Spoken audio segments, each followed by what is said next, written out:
Hello and welcome to my first Blacklight Retribution video. You may have seen this game, or you would have seen this game, on my questions and answers session on Friday, as I used it as the gameplay backdrop for the session where I went over a few questions that some of you wanted answering and wanted a little bit of info on. So I did that, but then this is my first actual Blacklight Retribution proper game.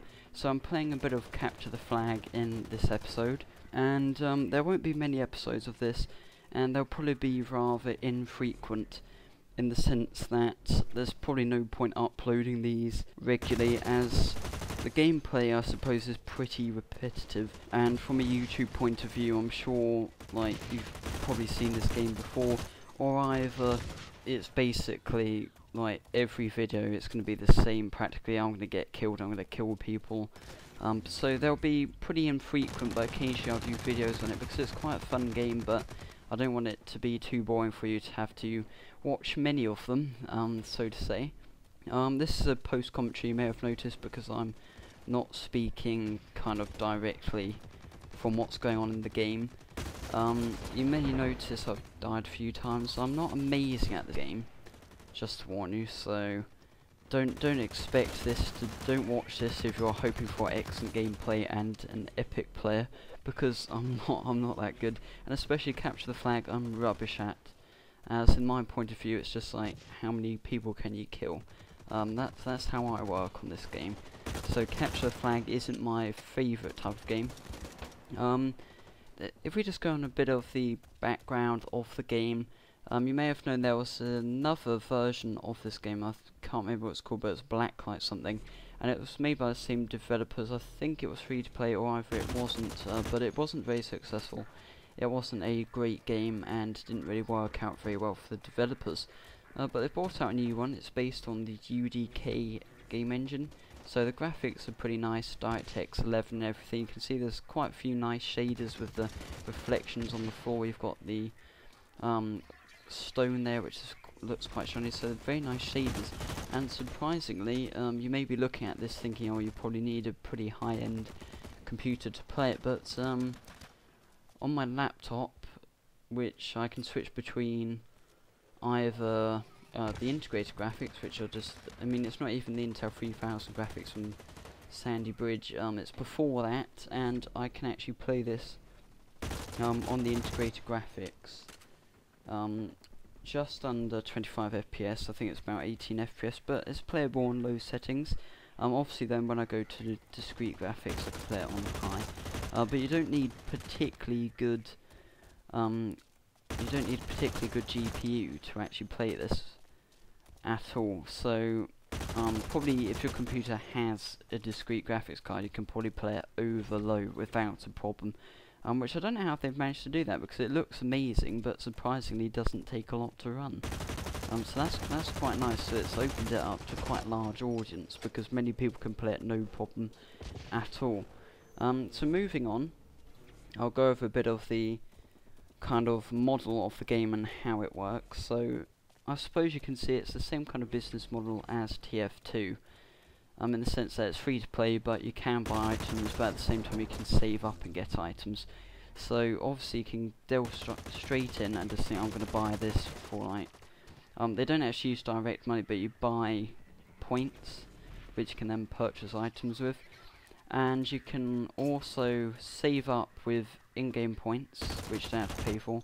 Although to get enough points to buy something permanently costs a ton of points, which is going to take quite a while to save up for.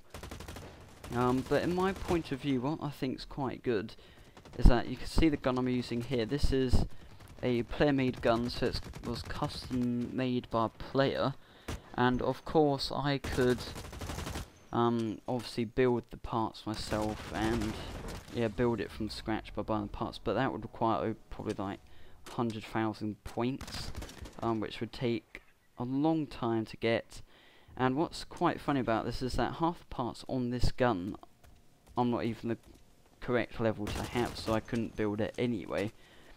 So I think it's easier just to do it this way, because it's 200 GP which you literally get from just playing one game, or just under that, and you can get it for a day each time. So I'm thinking, well, instead of like saving up to buy it separately, permanently even, I may as well just go, okay then, let's just play a few games a day, get like 600 GP, and before you know it, I mean, it's pretty renewable. I mean, you can easily renew this gun each time, and this applies for any gun in the marketplace, because you can only get the ones custom made for one day, but it's easily renewable, pretty easy. So, and you can probably see I'm not actually doing too badly at this point.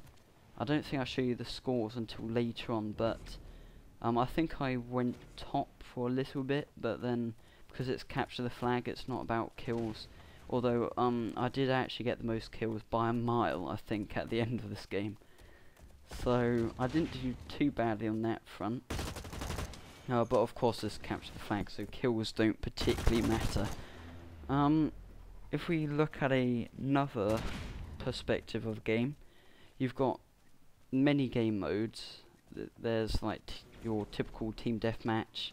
You've got capture the flag. You've got to hack the points. I don't know what that's called, and I think you've got a few others.